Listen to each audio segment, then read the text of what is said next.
You know what's strange?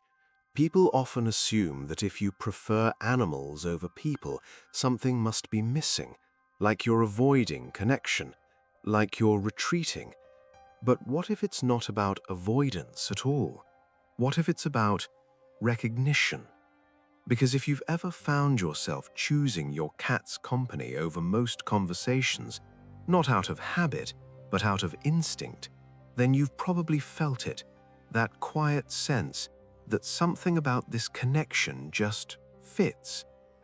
There's no performance when you're with your cat, no subtle pressure to respond the right way, to react fast enough, to keep a conversation alive. You don't have to think about how you're being perceived. You don't have to filter your silence.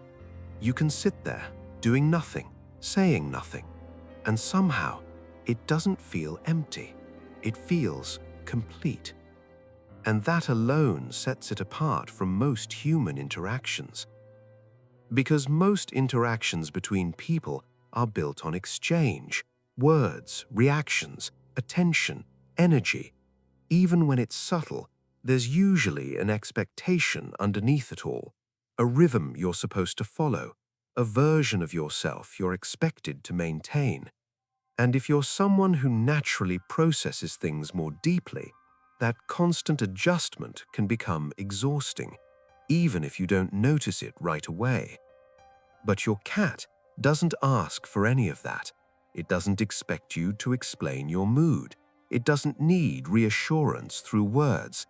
It doesn't require you to be anything other than present. And in the absence of expectation, something important happens. You stop performing. You stop editing yourself. You return to a version of your mind that's quieter, but also more real. And here's what most people overlook. Preferring that kind of connection doesn't mean you dislike people. It usually means your brain is wired to seek a different kind of interaction, one that isn't overwhelming, one that isn't constant, one that allows space, not just physically, but mentally. Because for some minds, space isn't distance, it's clarity. Think about how your cat interacts with you. It doesn't flood your attention. It doesn't interrupt your thoughts. It approaches slowly, carefully, almost as if it's aware of your internal state. And when it does engage, it's deliberate, a soft movement, a quiet presence, a moment that doesn't demand anything from you, but still feels meaningful. And if you've ever noticed how comfortable that feels, how easy it is to stay in that moment without needing anything more, that's not random.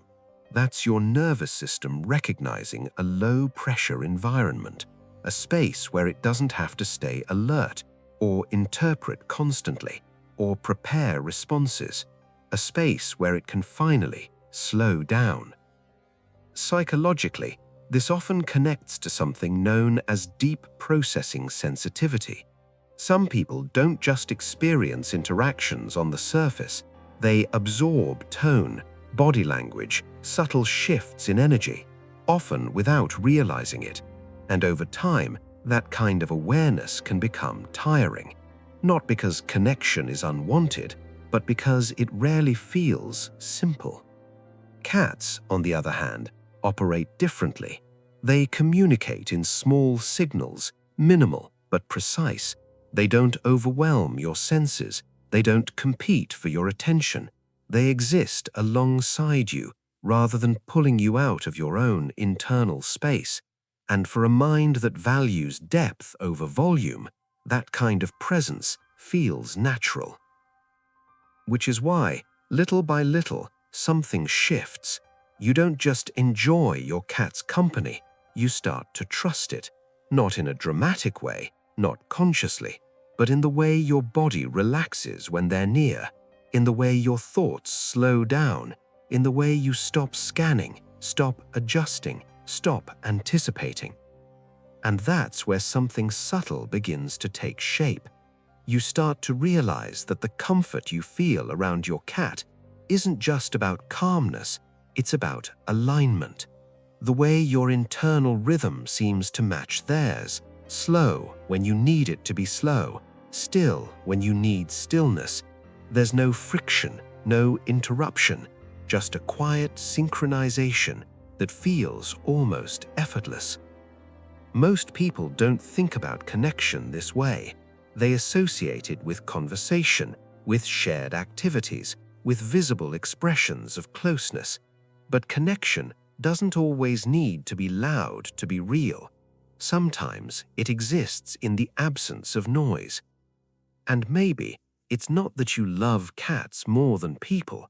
Maybe it's that, with your cat, you don't have to search for connection. You don't have to translate yourself. You don't have to adjust your rhythm.